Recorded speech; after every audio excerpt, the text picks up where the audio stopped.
and the world. Compiled in the News Talk Radio newsroom and powered by DemeraraWaves.com.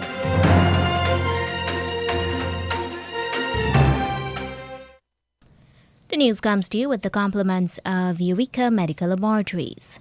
With the news at this time, I am Tiana Jordan. A very good morning to you. First, the lead stories. Locally, the narcotics law is being amended to make it illegal to possess ecstasy and other designer drugs that are popular among youths. The Health Ministry says everyone 18 years and older who has taken both doses of a COVID-19 vaccine can now take a booster shot. In regional news, the People's National Movement has lost control of Tobago after the opposition won all House of Assembly seats. Internationally, a whistleblower has said that the UK Foreign Office's handling of Afghan evacuation after the Taliban seized Kabul was dysfunctional and chaotic. The details of these and other stories will be coming up right here in just a moment. A COVID-19 PCR test is now mandatory for many routine activities, including travel and return-to-work purposes. At Eureka, our trained and experienced staff will ensure confidentiality while your test is conducted in a professional and timely manner with results in just 48 hours. So the next time you require an efficient and hassle-free PCR COVID-19 test, call 624-8378, 608-8378, or 623-7233 to schedule your appointment. You can also ask about our house call testing service. And now the news in detail. The People's National Congress reforms, PNCR long-awaited Congress to elect a new leader and 15-member executive might be postponed amid a variety of persistent claims and concerns. Mr. Vincent Alexander has since been asked to determine if Congress could be held on December 11, 2021, and report to the Central Executive or the Congress Committee by this Thursday. A usually reliable source declined to confirm nor deny Mr. Alexander's role. The source said that one suggestion being floated is for Congress to be held during the first quarter of 2022 instead. Speaking on condition of strict anonymity, one of the sources said major concerns center on how would all votes be recounted and additional ballots provided should there be need for a runoff poll if there is a tie. That source said that issue remained unresolved, especially because delegates are being asked to vote in remote areas of Guyana where there is poor internet connectivity. Another source said there is incontrovertible evidence that not all nominees have been notified formally that they have been nominated to give an opportunity for the persons to decline or accept.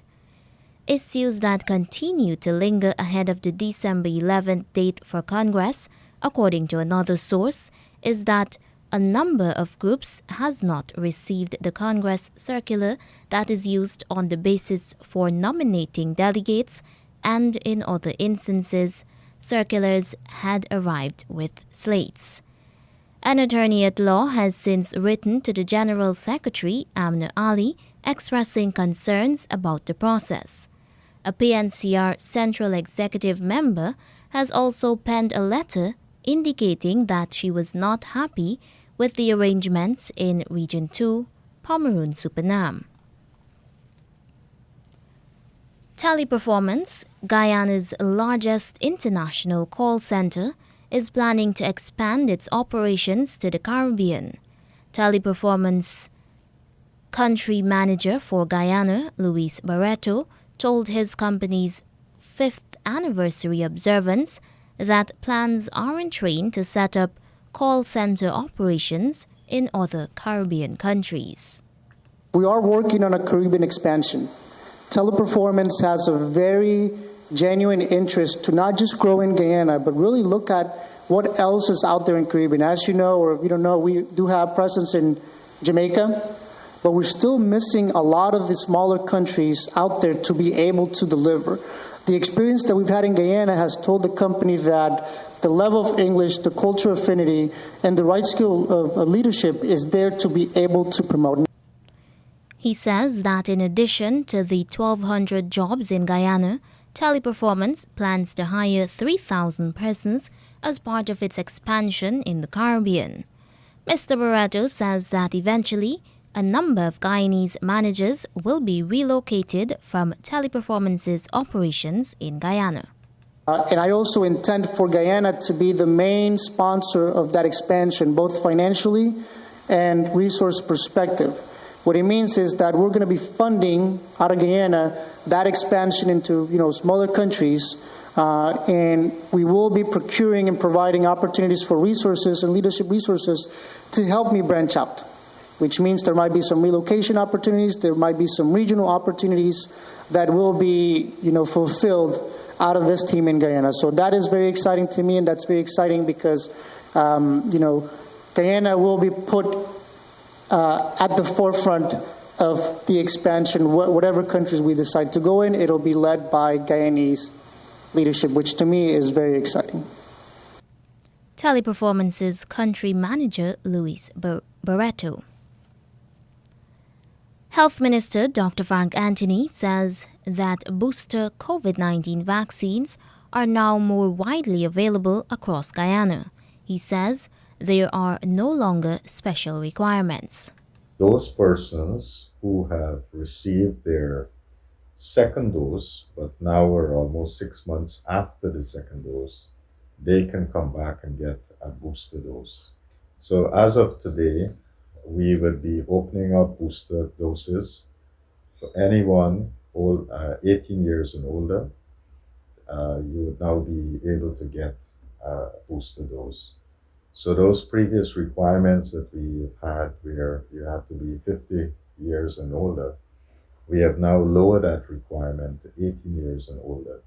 So once you have received for a 2-dose primary regimen, your vaccines, and now you're 6 months after that 2-dose, you can come and get a booster dose. He laments that a number of persons are not yet vaccinated or fully vaccinated. From these numbers, we still see that there are a number of persons who can get their first dose but haven't presented themselves as yet, and we want to encourage them to do so. Make sure you get your first dose and then come back for your second dose. There are persons who have already received their first dose but didn't come back for second dose, and we want to encourage them as well to make sure that they get their second dose. Latest official figures show that there are 1,018 active cases, with the most being in Region 4, Demerara-Mahaica. The statistics also show that 57 new cases have been recorded within the past 24 hours. The possession of designer drugs such as ecstasy, methamphetamines, and other designer drugs would now be made illegal with an amendment to the Narcotics and Psychotropic Substances Act. This is amid increasing use of these substances by youths. The amendment, the government says, will ensure that persons in possession of these substances will be charged and prosecuted accordingly. Experts say that the existing law contains a loophole, as it only provides for marijuana and cocaine rather than ecstasy and methamphetamines, which are increasingly being smuggled into Guyana and are quite popular among youths. The government says the amendment seeks to control the possession and use of new and emerging psychotropic substances being abused, especially by young people. The Customs Anti-Narcotics Unit is on record as saying that these designer drugs are being increasingly supplied to school children. Guyana Police Force investigators will soon be able to take DNA samples from suspects who have been arrested according to a proposed amendment to the Police Act. The explanation for this is that in addition to measurements, photographs, and fingerprint impressions, a member of the force can take and record DNA information of a person in lawful custody for the purpose of identification. The draft law is to be debated on Monday, December 13th. Under the hand of the Minister of Home Affairs, Robson Ben, the amendment states that anyone is deemed lawfully detained at any police station in connection with the commission of any crime or offense. The Police Act is also being amended to allow police to legally carry less lethal weapons such as nightsticks, batons and clubs, chemical irritants, conducted electrical weapons, kinetic impact projectiles, and water cannons. The bill states that the aim is to reduce the number of civilians being killed by police. According to the explanatory memorandum, the use of the non-lethal weapons will help to reduce the number of persons being shot dead by police. The People's Progressive Party Civic PPPC administration and the Guyana Police Force have been heavily criticized for extrajudicial killings of civilians during efforts to arrest them. So far, at least 3 persons have been shot and killed by police over the past 15 months.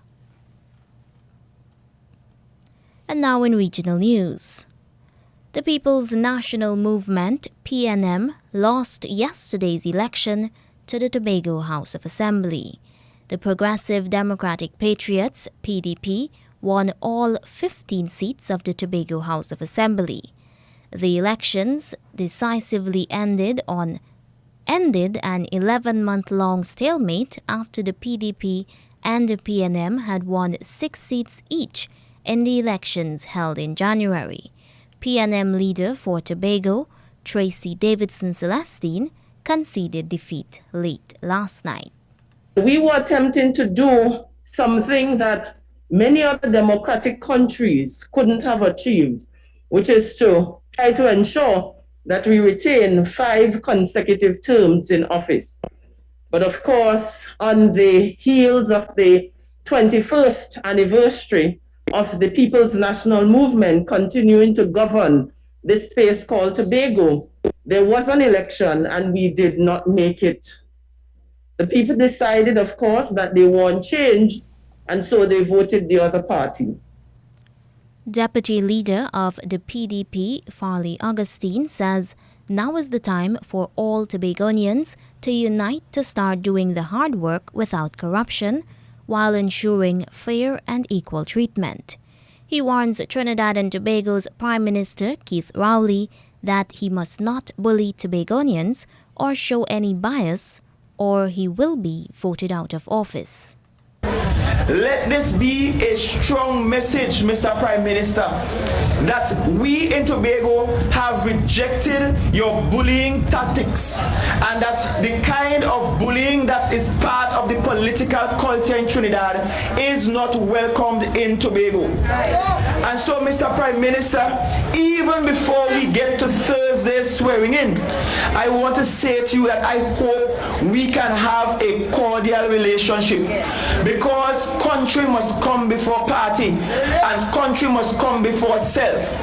I urge you, do not spite Tobago, because the Tobagonians I know are mighty enough to also get rid of you. Let that be a warning that you ought to respond to us in a dignified manner.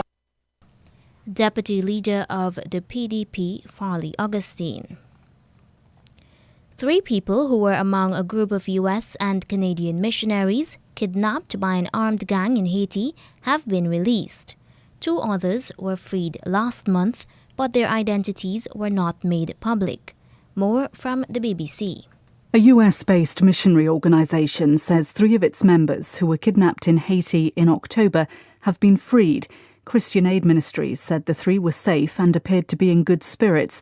16 missionaries were abducted in mid-October after they visited an orphanage in Port-au-Prince that's run by one of the powerful gangs that increasingly fill the power vacuum left by Haiti's dysfunctional government. Reports say the gang was demanding a ransom of $1 million for each person's release. That report from the BBC. Suriname's Defence Minister, Krishna Mathura, says there is no place for organised crime in the National Army. She is pledging to eradicate the possible infiltration of organised crime in the military service.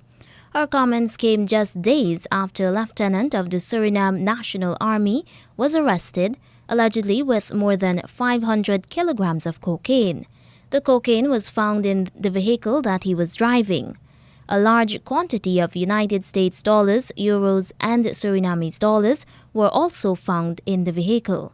Investigators are also looking for another military officer, 40-year-old Romaneo Kaladin, in connection with more than 900 kilograms that had been seized in April this year.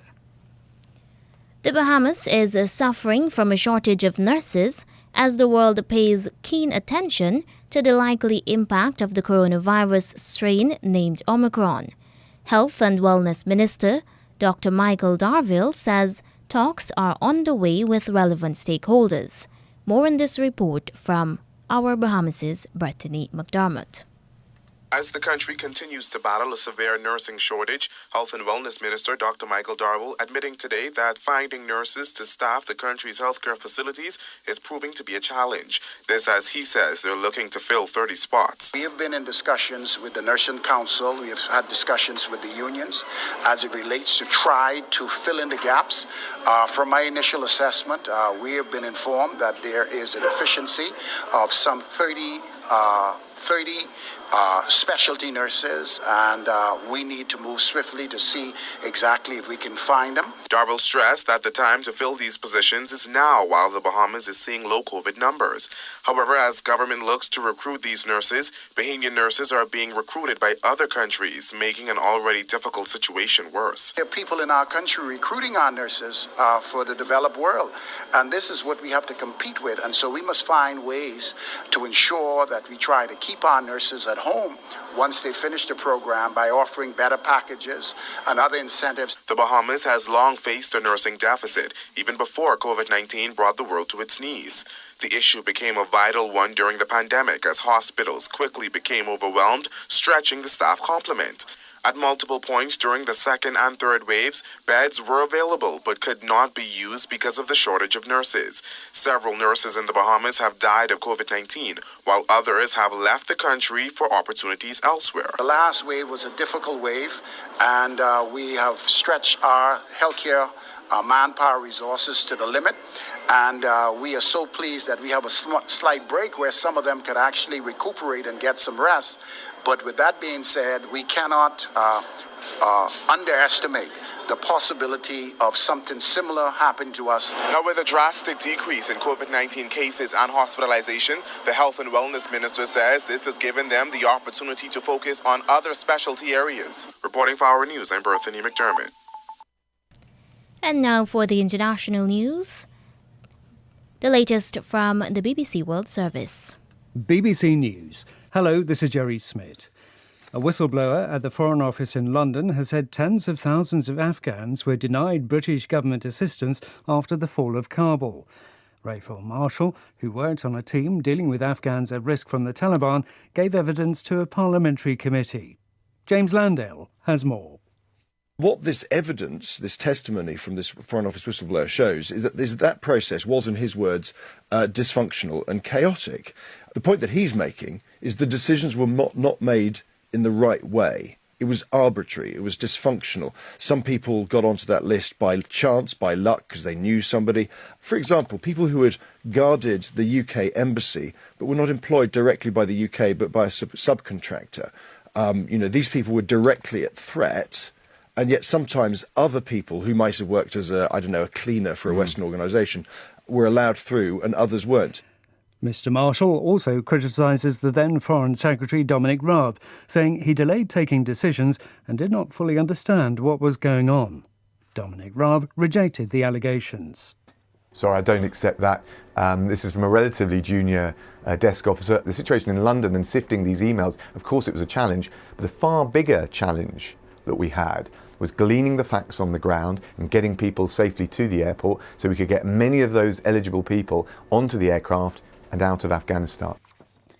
President Biden and the leaders of Britain, France, Germany and Italy have called on Russia to de-escalate tensions over Ukraine. Ahead of a video call between Mr Biden and the Russian President Vladimir Putin, the Western powers reaffirmed their support for Ukraine's territorial integrity. Russia has denied plans to invade Ukraine. China has warned the US will pay a price for its decision to carry out a diplomatic boycott of the Winter Olympics over human rights concerns. A Chinese Foreign Ministry spokesperson said the American plot to disrupt the Olympics would fail. With more, Robin Brandt from Beijing. It's not clear what the price will be, but nonetheless, the Foreign Ministry spokesman said there will be a price to pay for what Beijing has described as America's wrongdoing. Opportunities at the moment for a tit-for-tat response are few and far between. US athletes coming here for the Winter Games or American companies involved may find that they face more stringent checks. In this era of repairing alliances under President Biden, attention will now turn to close allies, the UK and Canada, to see whether they will follow suit. An explosion in the southern Iraqi city of Basra has killed at least 4 people. Military officials say the bomb was carried on a motorcycle. Some sources suggest the number of people killed may be higher. World news from the BBC.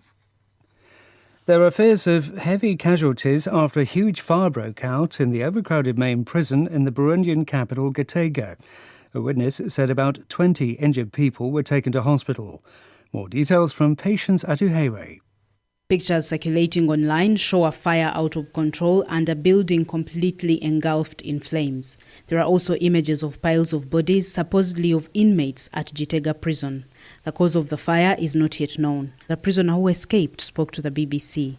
He said it broke out at around 4 a.m. local time when inmates were fast asleep. Local media are reporting that by the time firefighters arrived, a large part of the facility had already been on fire for some time. Gitega prison, which was built to accommodate about 400 people, is believed to have been holding at least 1,500.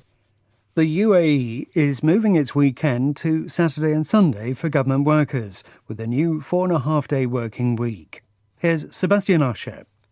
The new long weekend in the UAE, stretching from midday on Friday through Saturday and Sunday, will be implemented from the 1st of January.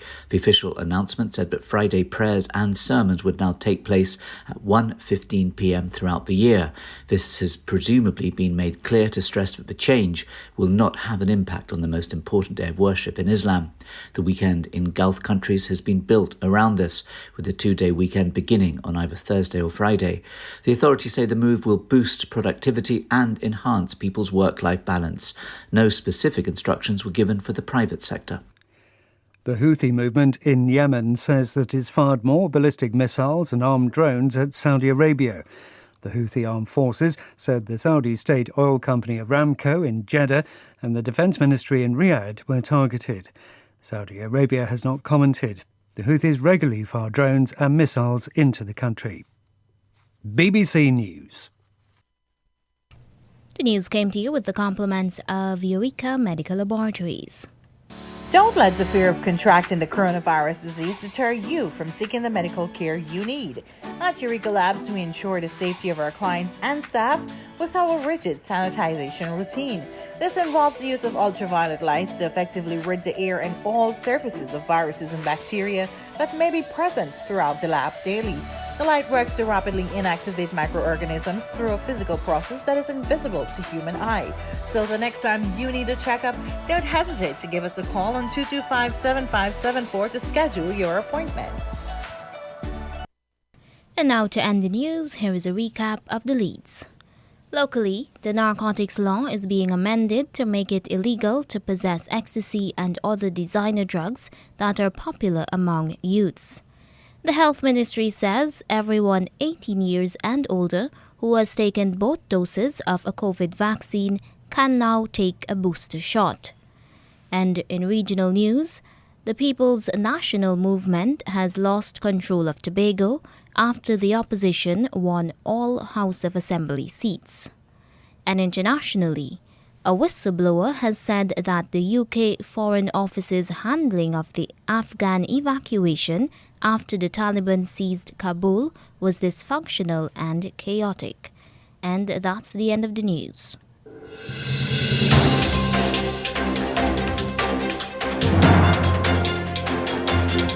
This has been the news, compiled in the News Talk Radio Newsroom. For ongoing updates, visit demerarawaves.com, and you can check facebook.com/demwaves and twitter.com/demwaves.